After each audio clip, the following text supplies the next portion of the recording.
পঞ্চম ক্লাস নিয়ে আমরা হাজির হলাম। তাহলে এখানে আমরা দেখতে পাচ্ছি সর্বপ্রথম আমরা কিছু সূত্র করে নেব। এখান থেকে সূত্র হচ্ছে এক্সট্রা সূত্র আর কি, ডেরিভেশন করে এই সূত্রগুলো পাওয়া গেছে। যেমন এখানে আছে tan a বা tan theta plus cot theta, এটা যদি থাকে এটা ইকুয়াল কি লেখা যায়? এটা ইকুয়াল লেখা যায় sec theta into cosec theta. তাহলে এমসিকিউটা খুব কার্যকরী। আচ্ছা, তাহলে এর পরবর্তীতে আছে sec square theta plus cosec square theta equal sec theta into cosec theta square theta. এই সূত্রগুলো এমসিকিউতে বেশি কার্যকরী। এমসিকিউতে আসতে পারে, লিখতে পারি। তারপরে আছে এখানে আচ্ছা, মোটামুটি সূত্র শেখা আমাদের কমপ্লিট। আর কোনো সূত্র শেখা লাগবে না আশা করি। আচ্ছা, তাহলে ডেরিভেশন করে এই দুইটা পূর্বের ক্লাসে আমরা শিখছিলাম tan square theta into sin square theta equal tan square theta minus sin square theta. আর একটা ছিল cot square theta into cos square theta equal cot square theta minus cos square theta. এই সূত্রগুলো আমাদের অঙ্কটা সহজ করার জন্য, যাতে অঙ্কে 3-4 লাইন কম করার জন্য, মানে সময়টা যাতে সেভ হয়, এবং এমসিকিউ এর জন্য খুবই জরুরি। এখান থেকে অ্যাডভান্স লেভেলে কিছু এমসিকিউ আসে যেটা অনেকে এই সূত্র না জানার কারণে সেটা ধরতে পারে না, কুইকলি করতে পারে না। তাহলে এর পূর্বে আমরা সূত্র শিখছি, 6টা অনুপাতের সূত্র, অভেদাবলী শিখছি। এর পাশাপাশি কিছু ডেরিভেশন, এগুলাকে আমরা বলবো ডেরিভেশন বা ডিরাইভ ফর্মুলা। ডেরিভেশন বা এখানে লিখতে পারি ডিরাইভ ফর্মুলা, মানে যেটা ফর্মুলা অন্য ফর্মুলা থেকে ডিরাইভ করা হয়েছে, তৈরি করা হয়েছে। আচ্ছা, যেগুলোকে অনুসিদ্ধান্ত বলে আর কি। আচ্ছা,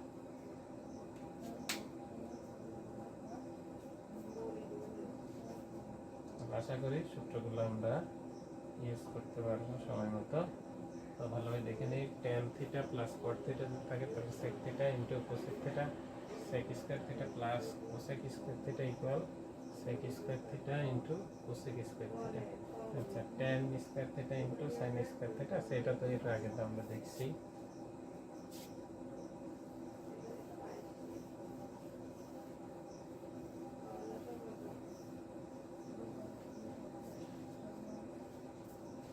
এবার আমরা পরবর্তীতে কিছু ম্যাথ করব, যেগুলো বাকি রয়ে গেছে বই থেকে আর কি।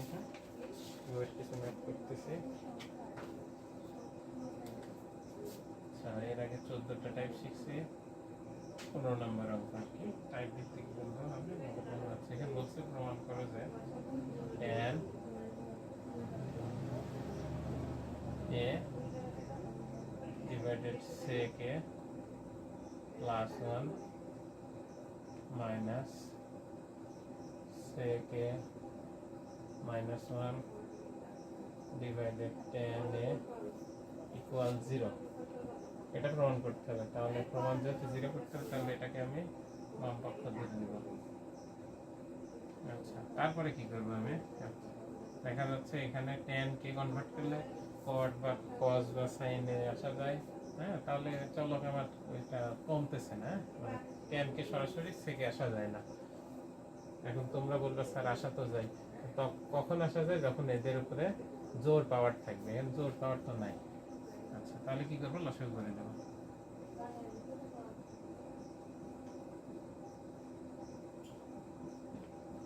লসাগু করলে আমি এখানে পাচ্ছি tan স্কয়ারে minus sec a plus 1 sec a minus 1। এখন কি করি আমি, tan square a minus sec square a minus 1। আচ্ছা, এখন দেখা যাচ্ছে sec স্কয়ার a মাইনাস 1 এটা ইকুয়াল কি, এটা ইকুয়াল আমরা জানি tan স্কয়ার a। তাহলে tan square a minus tan square a tan a sec a plus 1। তাহলে উপরে ক্যান্সেল আউট করে উপরে থাকছে আমার 0 আর নিচে থাকছে tan a sec a plus 1। তাহলে 0 কে যে কোনো সংখ্যা দ্বারা ডিভাইড করলে উত্তর 0। তাহলে আমার ডান পক্ষ মিলে গেছে।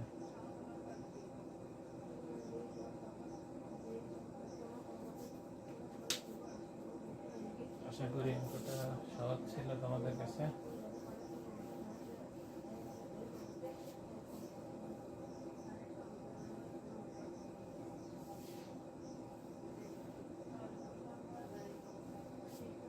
পরবর্তী ম্যাথ,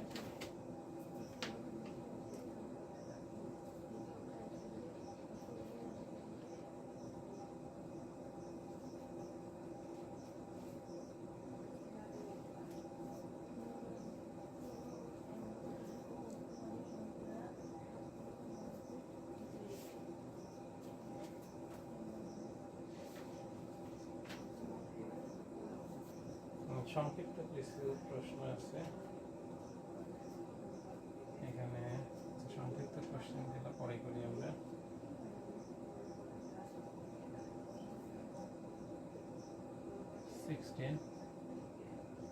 এখানে বলছে প্রমাণ করো যে sec a plus tan a divided cot a cosec a plus cot a equal আমার প্রমাণ করতে হবে এখানে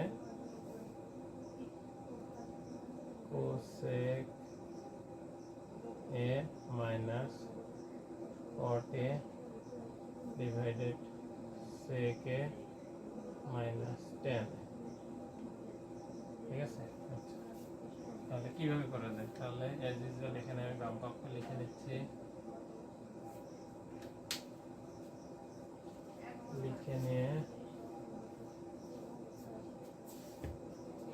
এটাকে আমি মেলাবো। আচ্ছা, মেলাতে গিয়ে দেখলাম এটা উপরে আছে মাইনাস হয়ে আছে আর এটাও নিচে আসছে মাইনাসে। তাহলে কি করতে পারি আমরা? তাহলে এটা উপরে নিতে হবে আমার কি করে, মাইনাস করে। তাহলে এটার মাইনাস আমার উপরে নিতে হবে, এটারও মাইনাস আমার উপরে নিতে হবে। আচ্ছা সমীকরণ, আচ্ছা সমীকরণ বা ভগ্নাংশের কিছু নিয়ম আছে।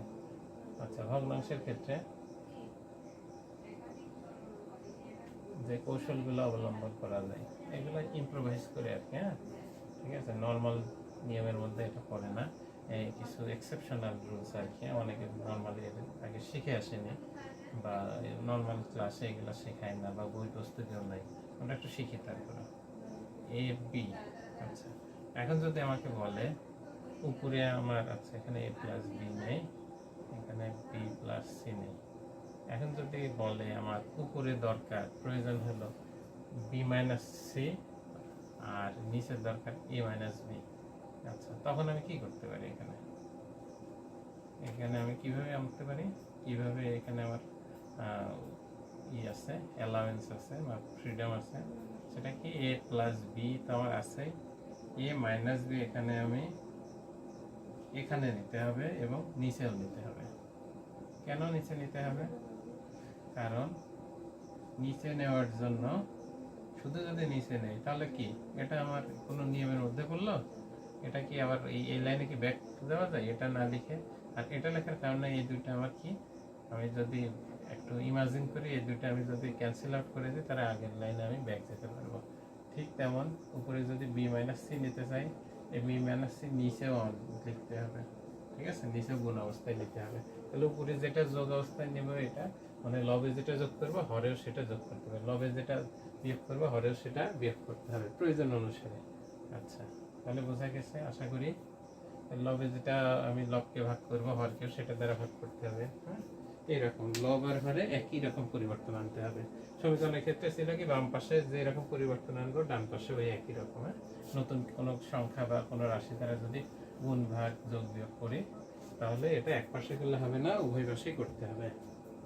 তাহলে এখানে আমরা সেই কাজটা করি, সেকে প্লাস টেনে, আচ্ছা, আর এখানে লিখে নিই কোসেকে প্লাস কটে লিখলাম।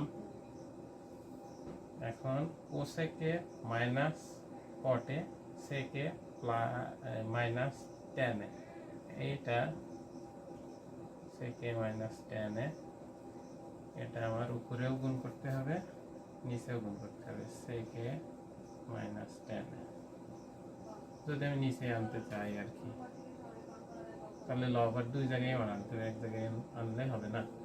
ঠিক আছে, তাহলে কোসেকে মাইনাস সরি প্লাস কটে, এখানে তো মাইনাস নিব, মাইনাস কটে। কেন এটা কি দেখে নিচ্ছি, আমার অঙ্ক যখন উঠেছিল আমার ডান পক্ষে এটা ছিল, সেটা কি ডান পক্ষের লবে ছিল কোসেকে মাইনাস কটে, আর হরে ছিল সেকে মাইনাস টেনে, সেটা তো আমি নিয়ে নিছি, কোসেকে মাইনাস কটে আমি উপরে নিছি, তাহলে মানে উপরে গুণ করছি অর্থাৎ লবে গুণ করছি, সেটা হরেও গুণ করতে হবে। তাহলে বোঝা গেছে সেকে মাইনাস টেনে আমার নিচে লাগবে, শুধু নিচে গুণ করলে হবে না, এটা অর্থাৎ লবেও গুণ করতে হবে, শুধু হরে গুণ করলে হবে না। কোসেকে মাইনাস কটে এটা আমার লবে লাগবে, কিন্তু এটা শুধু লবে গুণ করলে হবে না, হরেও গুণ করতে হবে। তাহলে এটা আমি যদি ভিজুয়ালাইজ করি, ইমাজিন করি, এই দুটো যদি ক্যান্সেল আউট করি তাহলে আগের লাইনে আমি ব্যাক চলে যাচ্ছি, দুইটা যদি ক্যান্সেল আউট করি আগের লাইনটা আমার ঠিকই থাকছে, জাস্ট শোকেস করার জন্য এটা আমার লেখা। তার মানে এই না যে আমি এখানে আবার কেটে দেবো, কেটে দিলে আবার কি হলো, এই লাইনেই তো ব্যাক যাচ্ছে। ঠিক আছে, এই লাইনে ব্যাক গেলে কি অঙ্ক মিলবে? মিলবে না। তো এখানে আমরা সূত্র অ্যাপ্লাই করবো। তো এটা আর এটা মিলানোর সূত্র হয় কি, এ স্কয়ার মাইনাস বি স্কয়ারের সূত্র হয়, এই যে গুণ করে আমি এ স্কয়ার মাইনাস বি স্কয়ারের সূত্র অ্যাপ্লাই করলাম।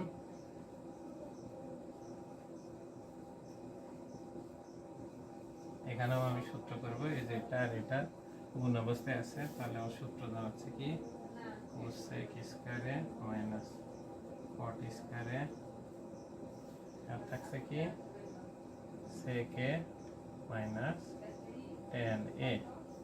তাহলে দেখা যাচ্ছে এটার সূত্র আমি কি জানি, এটার মান 1, এটার মানও কি জানি আমি 1। ঠিক আছে, তাহলে এটার মান আমি 1 লিখে দেই।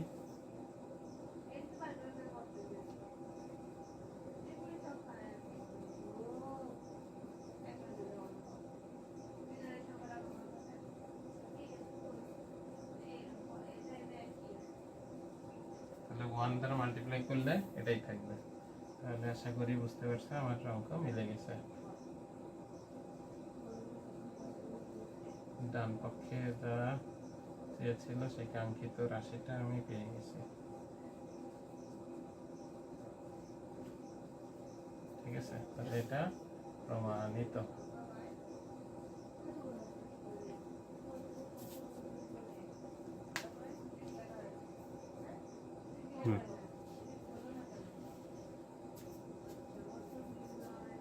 পরবর্তী নোটটা আমরা ট্রাই করি, টাইপ 70। তাহলে আমি বোর্ডে যা লিখছি শুধু এগুলো লিখলে হবে না, যে সাইড নোটে বা সাইডে যে অঙ্ক বা কৌশলগুলো আমি দেখাই দিচ্ছি এগুলো রপ্ত করতে হবে, এগুলো খাতায় নোট খাতায় উঠিয়ে নিতে হবে গুরুত্ব সহকারে, কারণ এগুলো ছাড়া অঙ্ক সুন্দরভাবে সলভ করা সম্ভব না, বুঝে বুঝে সলভ করা সম্ভব না, এগুলো শিখতেই হবে। তাহলে এখানে আমার পরবর্তী ম্যাথ, পরবর্তী টাইপ কটে plus tan B, left hand সাইডে আমার এটা আছে, রাইট হ্যান্ড সাইডে কি থাকছে দেখা যাক, প্লাস tan a, এটা আমার রাইট হ্যান্ড সাইডে মেলাতে হবে cot a into tan b, cot a into tan b। আচ্ছা, দেখা যাচ্ছে এখানে আমার cot a, cot এর সাথে সূক্ষ্মকোণ a আর tan এর সাথে সূক্ষ্মকোণ b, এটা থাকতে হবে। কিন্তু cot এর সাথে সূক্ষ্মকোণ এখানেই আছে, এখানে আছে কি b, আর tan এর সাথে এখানে b আছে, এখানে আছে a। তাহলে a যুক্ত tan রাখা যাবে না, tan অনুপাত রাখা হচ্ছে, tan কে কনভার্ট করতে হবে। কিসে কনভার্ট করব আমি? tan এর সূত্র আমার আছে দুইটা, একটা কি tan theta equal 1/cot theta, আর একটা আছে কি sin theta by cos theta. এখন কোনটা করব আমি? এটা করব, কারণ cot, আমি tan কে cot বানালে যে cot cot মিলে যাবে, হ্যাঁ, আবার cot কে যদি tan বানাই tan tan মিলে যাবে, ঠিক আছে? তাহলে আমার এই কাঙ্ক্ষিত চলকের মধ্যে আমি থাকতে পারছি। আর sin বা cos এ গেলে আমার কাঙ্ক্ষিত চলকে আমি থাকতে পারছি না। তাহলে লেফট হ্যান্ড সাইডে আমার এটা, লেফট হ্যান্ড সাইডে আমি এখানে লিখে নিই, লিখে আমি অঙ্কটা করব, এটুকু মুছে দেবো আর কি। আচ্ছা, রেখে দিলাম বোঝার সুবিধার্থে। এটা আমার মিলাইতে হবে কাঙ্ক্ষিত রাশি। তাহলে আমি কি ডিসিশন নিলাম? cot কে আমি যেটার সাথে a আছে এটাকে রাখবো, b tan এর সাথে যেটা আছে সেটা রাখবো, কিন্তু যেখানে b আছে ওটাকে চেঞ্জ করে নিব। cot a plus tan b, এটা যেমন আছে এমন থাকবে। তো cot a যেটা আছে এটাকে tan b বানাবো, 1/tan b, আর এখানে সূত্র গেল 1/cot a। তাহলে নিচে আমার কি আসছে? লসাগু আসছে। তাহলে cot a plus tan b, নিচে আমার লসাগু করলে থাকছে tan b into cot a, এখানে আমার থাকছে cot a plus tan b। তাহলে এবার কি করব? লসাগু কমপ্লিট হলে এটা গুণ হয়ে উল্টিয়ে যাবে, কে হর, হরের রাশিটা গুণ হয়ে উল্টাতে হবে।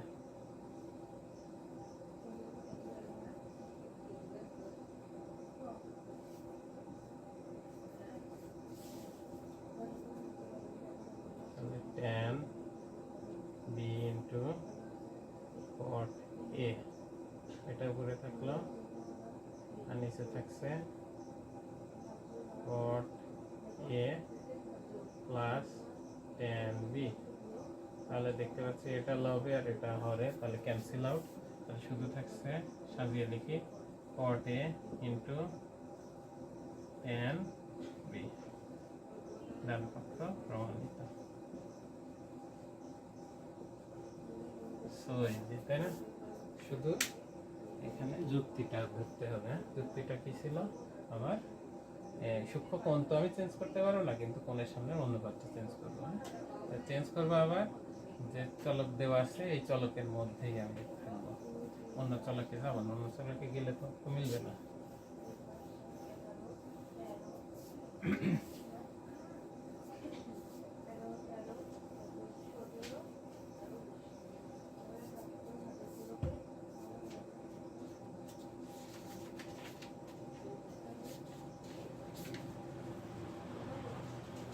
আচ্ছা, এখানে একটা ম্যাথ দিয়েছে, এটা যদিও 9.2 এর ম্যাথ।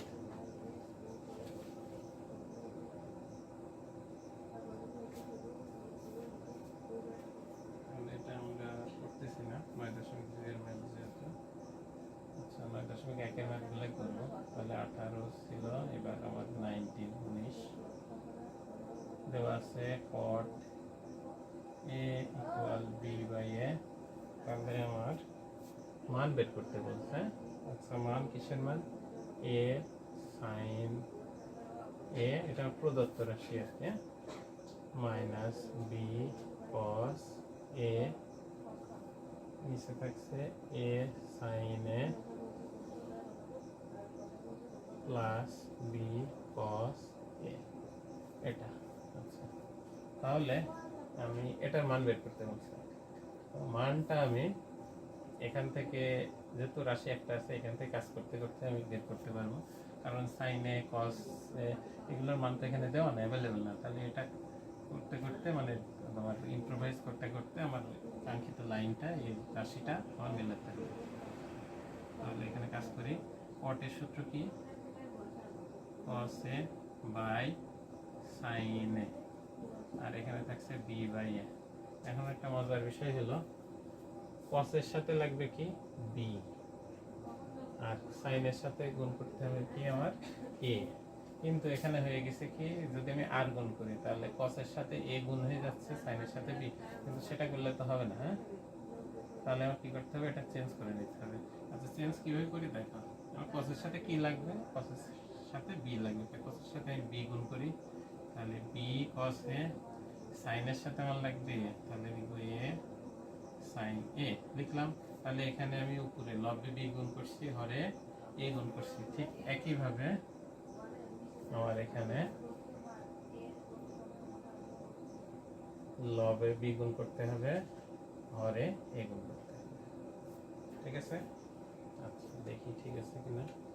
কসের সাথে লাগবে বি, হ্যাঁ কসের সাথে লাগবে বি, বি মাল্টিপ্লাই করছে সাইনের সাথে, হ্যাঁ ঠিক আছে। এবার দেখা যায় এটা এখানে বিয়োজন ও যোজন করা আছে, তাহলে বিয়োজন ও যোজন তার মানে কি, তাহলে এটাকে হর বানাতে হবে আর এটাকে লব বানাতে হবে। কিভাবে বুঝলাম, কারণ যোজন বিয়োজন বা বিয়োজন ও যোজনে আমার লবটাকে আমি আগে লিখে নিই, লবের চিহ্নের কোনো পরিবর্তন হয় না, কিন্তু হরের চিহ্নের পরিবর্তন হয়। বিয়োজন হলে বিয়োগ করব মানে পরিবর্তন করব, আর যোজন হলে বিয়োগ করব না, যোগ করব। ঠিক আছে, তাহলে এটাকে আমার লব বানাতে হবে।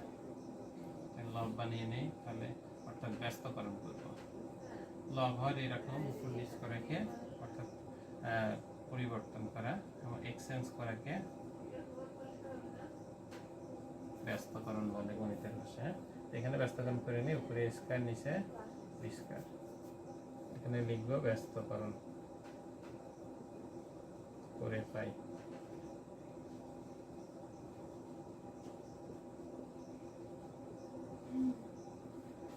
আচ্ছা, ব্যস্তকরণ করার পরে এখানে আমি কি লিখে দিলাম, বিয়োজন ও যোজন করব, তাই না?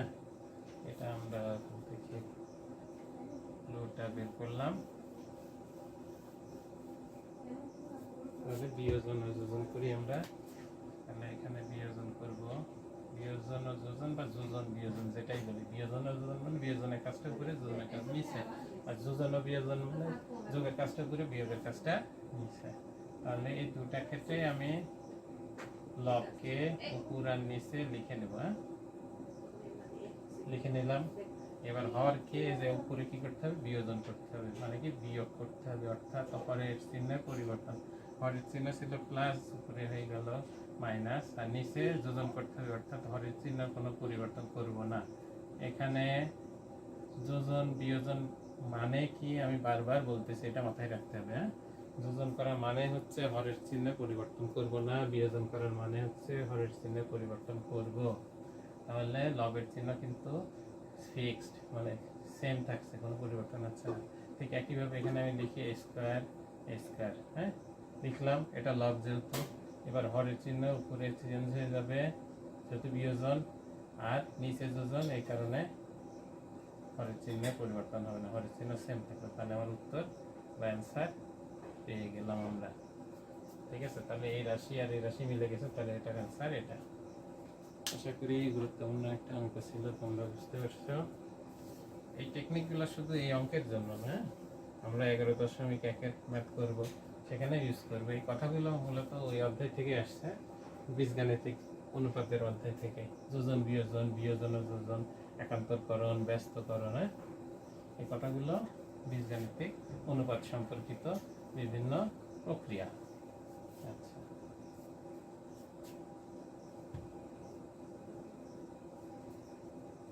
এবার আমরা একটা সৃজনশীল অঙ্ক করি। সৃজনশীল অঙ্কটা হচ্ছে, আচ্ছা কোশ্চেনটা আমি ধাপে ধাপে ক খ গ এরকম আগে উদ্দীপকটা উঠিনি, মানে প্রদত্ত মান উঠিয়ে নিই। প্রদত্ত মান আমি এখানে লিখিয়ে দেওয়া আছে, কি দেওয়া আছে,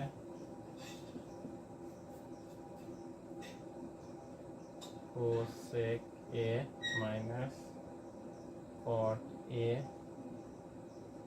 equal X cosec A plus cot A equal Y, এটা দেওয়া আছে। তাহলে ক নম্বরে আমার বলছে সাইন থিটা ইকুয়াল 5/13 হলে সেক থিটার মান কত? Sec theta equal what? তাহলে এই ক্ষেত্রে আমরা কি করতে পারি, এই অঙ্কটা আর এই অঙ্কটার এখানে মধ্যকার কোনো সম্পর্ক নেই। হ্যাঁ, নর্মালি ক নম্বরের সাথে উদ্দীপকের সম্পর্ক থাকে না। তাহলে এই অঙ্কটা আমি কিভাবে করবো? আচ্ছা, সাইন থিটা, সাইনের একটা বাংলা শর্টকাট সূত্র আছে বা অনুপাতের একটা সূত্র আছে, যেটা দশম অধ্যায় বা 9.2 আমাদের কাজে লাগবে।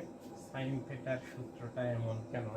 বা সাইন থিটা দ্বারা আমরা এই যে বললাম, প্রথমে লিখছিলাম আমরা একদম প্রথমে ত্রিকোণমিতিক পরিমাপ বা ত্রিকোণমিতির এই অঙ্কে আমরা কি করি, নরমালি একটি সমকোণী ত্রিভুজে তিনটি বাহু আছে, লম্ব বা উচ্চতা, ভূমি আর অতিভুজের তিনটা বাহু বিভিন্ন অনুপাত তৈরি করি। কয়টা অনুপাত করা গেছে? 6টা। মোট 6টা অনুপাত তৈরি করা যায়। এই 6টা অনুপাত কিভাবে করা হয় সেগুলো আমরা দেখি। এট ফার্স্টে সাইনটা কিভাবে করা হয়, সাইন থিটা। সাইন থিটা কি করা হয় এটা আমরা মনে রাখার জন্য একটা শর্টকাট মনে রাখবো, এস এল ও। এস দ্বারা সাইন বোঝাচ্ছি, এল দ্বারা লম্ব বোঝাচ্ছি, ও দ্বারা অতিভুজ। তাহলে সাইন থিটা ইকুয়াল, মানে এই অনুপাতটি আসলে লম্ব আগে লিখি আমি, তারপরে লিখি কি অতিভুজ, ঠিক আছে। আচ্ছা, তারপরে cos থিটাতে আমরা কি লিখি, সি ভি ও। আচ্ছা, সি মানে cos, ভি মানে ভূমি, ও মানে অতিভুজ। তাহলে cos থিটা ইকুয়াল ভূমি বাই অতিভুজ। আর tan এর এটা আমরা কোনো শর্টকাটই নাই। এই tan আমি লিখি কিভাবে, টি লিখি কিভাবে? টি লিখতে গিয়ে সর্বপ্রথম আমি লিখলাম কি, একটা লম্বা দাগ দিলাম, অর্থাৎ লম্ব আঁকলাম, তারপর কি আঁকছি, ভূমি আঁকছি। তাহলে tan থিটার মধ্যে মানে এর আকৃতিতে এর অনুপাতের একটা হিন্টস রয়ে গেছে। তাহলে আমি প্রথম কি আঁকছি, লম্ব, তার উপরে লম্ব লিখবো, নিচে আমি আঁকছি কি, ভূমি। লম্ব বাই ভূমি। আশা করি বুঝতে পারছি সবাই। আচ্ছা, এখন সাইনের বিপরীত অনুপাতকে কোসেক, সাইনের বিপরীত অনুপাতকে কোসেক, আমরা তো এর আগে জানি, শিখছি এটা। আচ্ছা, সাইনের বিপরীত অনুপাত কোসেক, কসের বিপরীত অনুপাত সেক, কসের বিপরীত অনুপাত সেক থিটা, এর বিপরীত। হ্যাঁ, আর টেনের বিপরীতকে, টেনের বিপরীত কট থিটা, এটা মাথায় রাখবো। তাহলে কোসেক থিটার ক্ষেত্রে এই অনুপাতের এই বাংলা সূত্রটা উল্টিয়ে যাবে। তাহলে কি হবে, অতিভুজ বাই লম্ব। সেকের ক্ষেত্রে হবে অতিভুজ বাই ভূমি, টেনের ক্ষেত্রে হবে কি, ভূমি বাই লম্ব। ঠিক আছে। তাহলে সাইনের ক্ষেত্রে আমার এখানে কি কি দেওয়া আছে, লম্বের জায়গায় দেওয়া আছে 5, অতিভুজের জায়গায় দেওয়া আছে 13। তাহলে আমরা একটি সমকোণী ত্রিভুজ কল্পনা করে নিতে পারি না, যার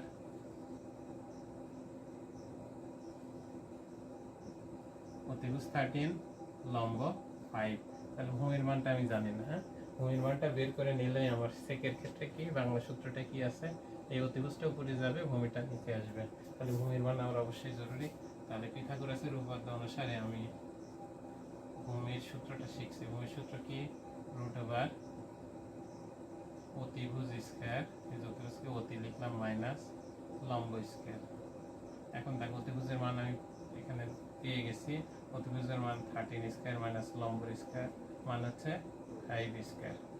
তাহলে 13 স্কয়ার মানে 169, 5 স্কয়ার মানে 25, বিয়োগ করলে আমার এখানে থাকছে 144, 144 এর √ মানে 12। তাহলে ভূমির মান কত পেলাম আমরা, 12।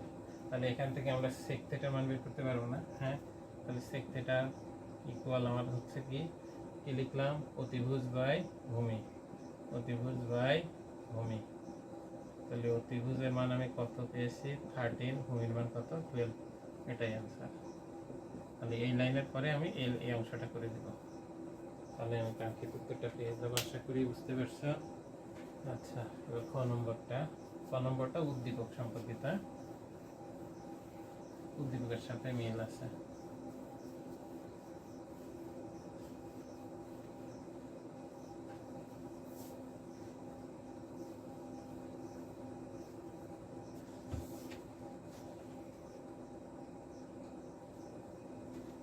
নম্বরে বলছে কি, উদ্দীপকের আলোকে দেখাও যে,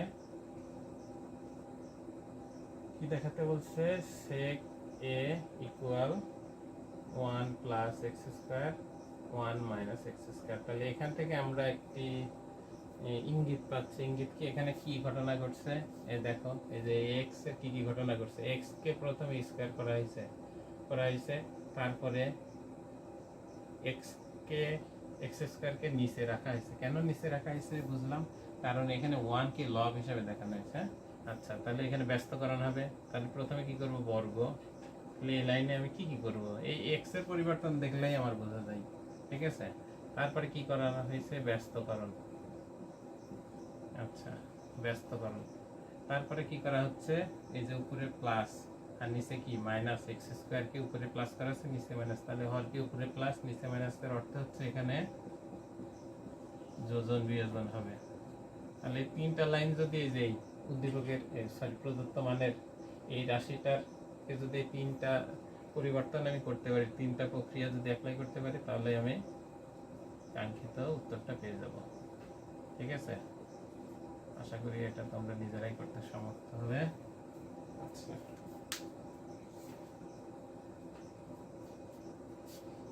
ঠিক আছে। তাহলে যোজন বিয়োজন ব্যস্তকরণ আর বর্গ কাকে করব, এই লাইনকে। তাহলে এই পাশে করলে এই পাশে ওই একই পরিবর্তন হবে, সেখান থেকে আমি সেক পাবো। আচ্ছা, তারপরে আমি দেখাই দিচ্ছি। তাহলে আমার উদ্দীপকের তো দেওয়াই আছে মানটা, আবার লিখি। দেওয়া আছে বা ক থেকে পাই বা উদ্দীপক থেকে পাই, এরকম উদ্দীপক থেকে পাই, ঠিক আছে, লিখলাম। বা দেওয়া আছে লিখলেও হয়তো এক্স। তাহলে প্রথমে কি করব, এক্স কে এক্স স্কয়ার করব। তাহলে ওই পাশে কি করব, স্কয়ার করব। আচ্ছা, স্কয়ার করলাম। আচ্ছা, স্কয়ার করলে আমার এখানে কি ঘটনা ঘটছে, এখানে সূত্র তো অ্যাপ্লাই করতে হবে। তাহলে কোসেক স্কয়ারে মাইনাস 2 কোসেকে, তারপরে থাকছে, আচ্ছা, ও বর্গ করলে তো আমার প্রবলেম, সরি, বর্গ করলে এখানে তো একটু প্রবলেম হয়ে যাচ্ছে। তাহলে বর্গটা পরে করি।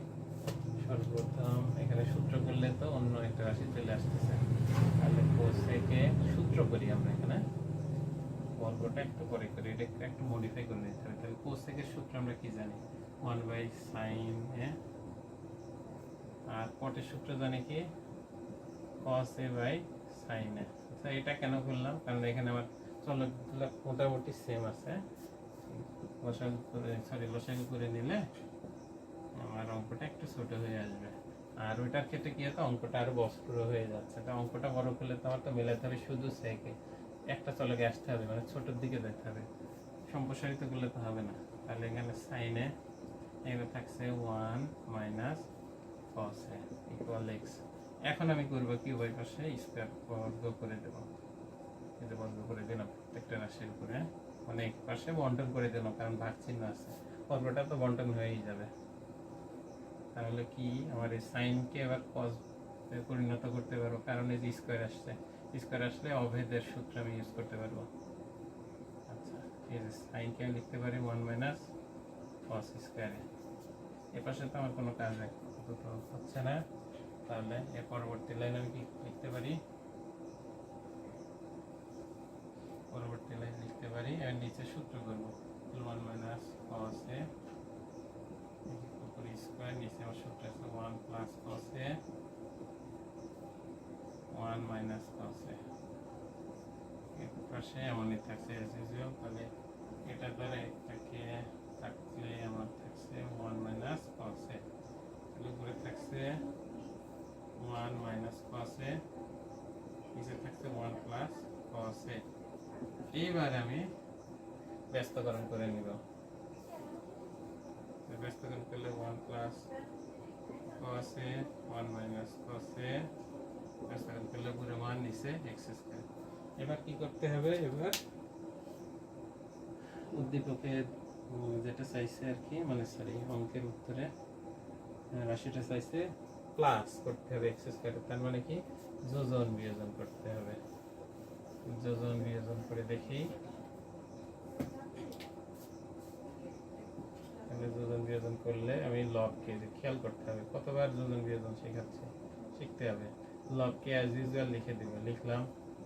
আর হরকে উপরে, যেহেতু যোজন বিয়োজন মানে কি উপরে যোগ করতেছে, হরকেও চিহ্ন পরিবর্তন না করে উপরে লিখে দিব লবের পাশে। আর নিচে বিয়োজন করছি মানে কি যে হরের প্রত্যেকটা পদের চিহ্ন পরিবর্তন করবে। ওয়ানের আগে প্লাস ছিল মাইনাস হবে, কসের আগে মাইনাস ছিল প্লাস হবে। তাহলে এই পাশে আমি যোজন বিয়োজন করি, 1 plus x square 1 minus x square. আচ্ছা, তাহলে এখানে আমি ক্যান্সেল আউট করে দিই।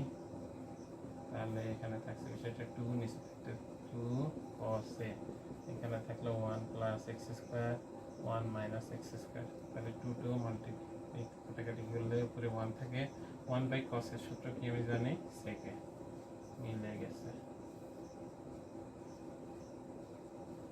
ঠিক আছে, এটা দেখানো হলো বা প্রমাণিত, যে কোনো একটা লিখে দিবেন প্রশ্ন দেখে। সর্বশেষ অঙ্ক